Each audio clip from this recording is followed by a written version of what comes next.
Hey there, I'm Akanksha Swaroop. Now, it was a year ago that the world was left stunned after the fall of Kabul. This as the Taliban stormed back to power on 15th August 2021.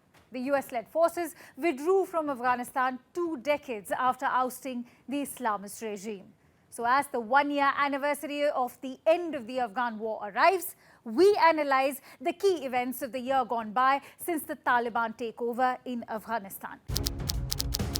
On August 15, 2021, a new era of Taliban rule began as Kabul fell quickly. Afghan officials and its president Ashraf Ghani fled the country. The Taliban fighters took over the presidential palace. What ensued was chaos and bloodshed. If I may jog your memory a bit, social media was flooded with horrifying images and videos of terrified Afghans and foreigners scrambling to board the last flights out of the country.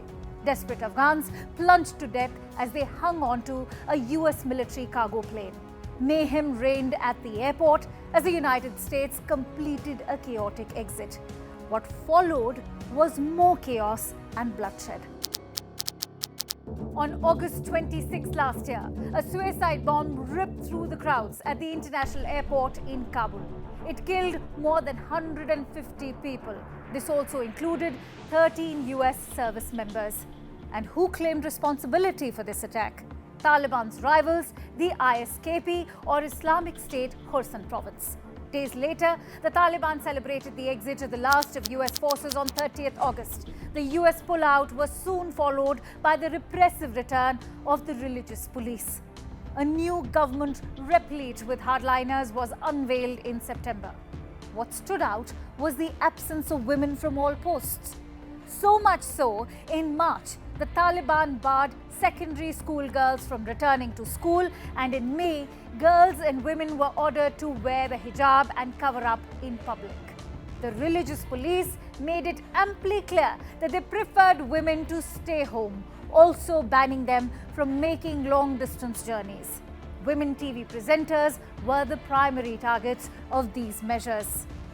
By then, Afghanistan was already plunged into a humanitarian and economic crisis, one that failed to find a solution at the Oslo talks in January this year. In the meantime, the Islamic State continued to attack mosques and the Gurudwaras in Kabul. So much so, a batch of 11 Sikhs arrived in New Delhi days after the attack on Kabul's Karte Parwan Gurudwara on 18th June. But the biggest jolt to the South Asian nation arrived on 22nd June this year. A massive earthquake struck Afghanistan's border with Pakistan, killing more than 1,000 people. Over 1,000 were left homeless, and shortly before the first anniversary of the US pullout, Al-Qaeda's chief Ayman al-Zawahiri is killed in a US drone attack. That one of the masterminds of the 9/11 attacks was killed in a Kabul safe house bears testimony to Afghan Taliban support to Al-Qaeda. Many blame the return of terrorism to Afghanistan on the hasty US withdrawal. But what's the way forward for a country plagued by several emergencies? UN officials believe that continued dialogue and engagement with the Taliban is the only way to address Afghanistan's challenges, one that will ensure regional and international safety.